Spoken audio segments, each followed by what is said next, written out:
Lembra daquela época em que a gente corria pra frente da TV, com o coração acelerado, esperando o nosso desenho favorito começar?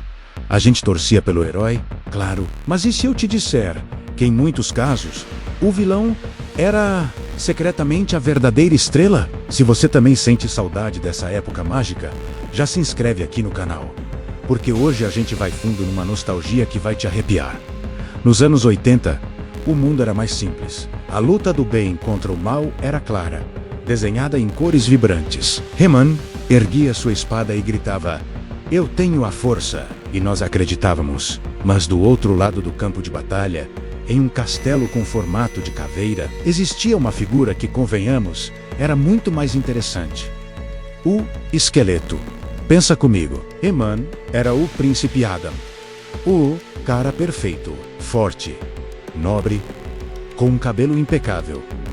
Já o esqueleto era um espetáculo de pura ambição e frustração. Aquele rosto de caveira, a voz esganiçada e inconfundível que ecoava com uma mistura de ameaça e comédia. Ele não queria apenas dominar Eternia. Ele desejava desesperadamente os segredos do castelo de Grayskull.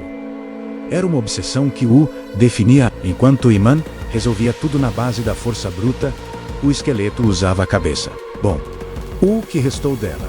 Ele criava planos mirabolantes, inventava máquinas malucas, reunia um grupo de capangas que eram tão incompetentes quanto carismáticos. Quem não se lembra do Homem-Fera, da Maligna ou do Mandíbula? Cada um deles tinha uma personalidade, uma falha. Eles eram uma família disfuncional do mal. E o esqueleto era o pai frustrado que tentava, sem sucesso, colocar ordem na casa. Essa complexidade fazia a gente se conectar com ele. A gente ria dos seus fracassos. Aquele nhahá seguido de um resmungo de "eu pego vocês" da próxima vez, He-Man. Era quase como se a gente torcesse um pouquinho para que, só uma vez, um dos seus planos desse certo. Ele era o azarão, o sonhador que nunca desistia, mesmo que seu sonho fosse dominar o universo. E não era só ele. Os anos 80 foram a era de ouro dos vilões memoráveis. Em Thundera, enquanto Lion-O aprendia a ser um líder, Maharu de vida eterna nos dava pesadelos. Aquela transformação. Antigos espíritos do mal transformem esta forma decadente em Mamra-U de vida eterna. A voz mudava. O corpo crescia. O poder se tornava palpável. Ele era a personificação do mal ancestral. Uma força da natureza que não podia ser simplesmente derrotada, apenas contida. A sua presença era tão imponente que cada episódio parecia uma contagem regressiva para a sua aparição. Vamos para o espaço. Em Voltron, o rei Zarkon e seu filho, o príncipe Lotor, não eram apenas tiranos galácticos. Eles tinham uma dinâmica familiar complexa, especialmente com a princesa Lura. Lotor, em particular, era obcecado por ela, misturando o desejo de conquista com uma estranha forma de admiração. Isso adicionava uma camada de drama, quase uma novela espacial que os heróis, os nobres pilotos dos leões, simplesmente não tinham. E o que dizer do comandante Cobra, de G.I. Joe, um líder terrorista que queria dominar o mundo, mas cuja identidade era um mistério. Aquela bolsa sibilante, o capacete que escondia seu rosto.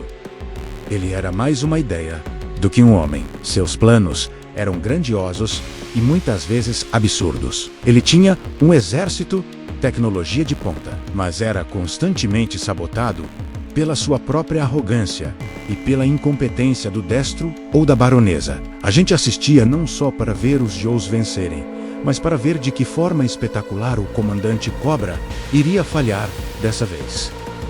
Esses vilões eram mais do que simples obstáculos. Eles eram um motor da história. Eram eles que tinham os desejos as motiva.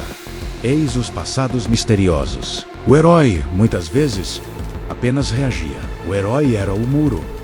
Mas o vilão era a força que se chocava contra ele repetidamente, com uma criatividade incansável. Eles nos ensinavam sobre perseverança, mesmo que de um jeito torto. Nos mostravam que a ambição pode ser cômica e que até a figura mais assustadora pode ter um momento de vulnerabilidade ou de pura patetice. Eles eram assustadores. Sim, a risada do esqueleto, a transformação de Mamra, a voz do comandante Cobra. Tudo isso foi feito para nos dar um frio na espinha. Mas eles também eram magnéticos, eram complexos, eram, em uma palavra, inesquecíveis. Muito mais do que os heróis musculosos e perfeitos que sempre salvavam o dia no último minuto. A verdade é que crescemos amando os heróis, mas secretamente admirávamos a audácia dos vilões. Eles representavam aquele nosso lado que quer quebrar as regras, que sonha grande, que não tem medo de falhar espetacularmente. Eles eram a pimenta, o tempero, que tornava aquelas histórias tão saborosas e que as mantém vivas na nossa memória até hoje. É por isso que, quando a gente pensa nos anos 80, não lembra só da espada do He-Man, mas também do cajado de caveira do esqueleto. Não lembra só do olho de Tondera, mas também dos panos velhos de Mamha. Porque no fundo, a gente sabe, um grande herói só existe por causa de um vilão ainda maior. E os vilões dos anos 80, esses eram gigantes. Essa viagem no tempo foi boa pra você? Relembrou de algum vilão que marcou sua infância? Me conta aqui nos comentários. Eu quero muito saber. E se você, assim como eu, acredita que essas memórias são tesouros que precisam ser guardados, faça parte da nossa comunidade. Se inscreve no canal para não perder nenhuma dessas viagens ao passado.